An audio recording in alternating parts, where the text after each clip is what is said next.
नमस्कार बच्चों, कक्षा 6 के सभी विद्यार्थियों को मेरा नमस्कार। बच्चों, इससे पहले हमने हिंदी पाठ्य पुस्तक रोली का तीसरा अध्याय पूरा किया था। आज हम उसी अध्याय के मौखिक प्रश्न और लघुत्तरीय प्रश्न करेंगे। मौखिक प्रश्न में पहला प्रश्न है, लेखक के पिताजी ने सरकारी नौकरी क्यों छोड़ दी थी?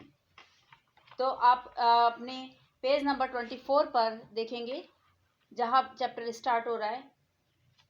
गांधी जी के आह्वान पर उन्होंने या लेखक के पिताजी ने अपनी सरकारी नौकरी छोड़ दी थी, या आप इस तरह से भी लिख सकते हैं, गांधी जी के कहने पर या गांधी जी से प्रेरणा पाकर लेखक के पिताजी ने सरकारी नौकरी छोड़ दी थी।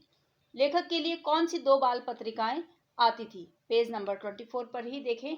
लेखक के लिए बचपन में 2 बाल पत्रिकाएं आती थी, बाल सखा और चमचम।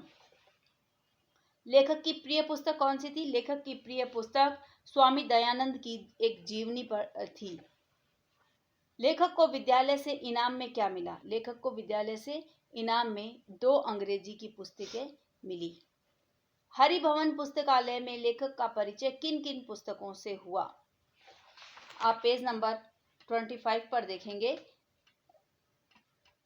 हरिभवन पुस्तकालय में लेखक का परिचय बंकिम चंद्र चट्टोपाध्याय के द्वारा लिखी गई दुर्गेश नंदिनी, कपाल कुंडला और आनंद मठ तथा टॉलस्टॉय की अन्ना कैरेनिना, विक्टर ह्यूगो, पेरिस का कुबड़ा, गोर्की की मदर और सबसे मनोरंजक थी विचित्र वीर्य, इन किताबों से परिचय हुआ। अब है बहुविकल्पीय प्रश्न। देखिए, पहला, लेखक के पिता प्रधान थे, कहां पर? आर्य समाज की रानी मंडी में। दुर्गेश नंदिनी, कपाल कुंडला और आनंद मठ के रचनाकार कौन थे? बंकिम चंद्र चट्टोपाध्याय। लेखक सबसे अधिक प्रभावित था स्वामी दयानंद से। लेखक ने अपने पैसों से पहली पुस्तक कौन सी खरीदी थी? देवदास। अब देखिए लघुत्तरीय प्रश्न।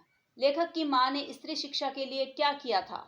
लेखक की मां ने स्त्री शिक्षा के लिए, वैसे ही पेज नंबर 24 पर है, लेखक की मां ने स्त्री शिक्षा के लिए आदर्श कन्या पाठशाला की स्थापना की थी। बाल पत्रिकाओं में पढ़ने के लिए क्या क्या होता है? बाल पत्रिकाओं में पढ़ने के लिए राजकुमारों और परियों की कहानियां, दानव और सुंदर रेखा चित्र भी होते हैं। यह आपको 24 पर ही मिलेगा। लेखक की मां किस बात से चिंतित रहती थी? लेखक की मां स्कूली पढ़ाई पर अधिक जोर देती थी और इस बात पर चिंतित रहती थी कि लड़का यदि कक्षा की किताबें नहीं पढ़ेगा तो पास नहीं हो पाएगा और शायद घर से भागकर साधु नहीं बन जाए।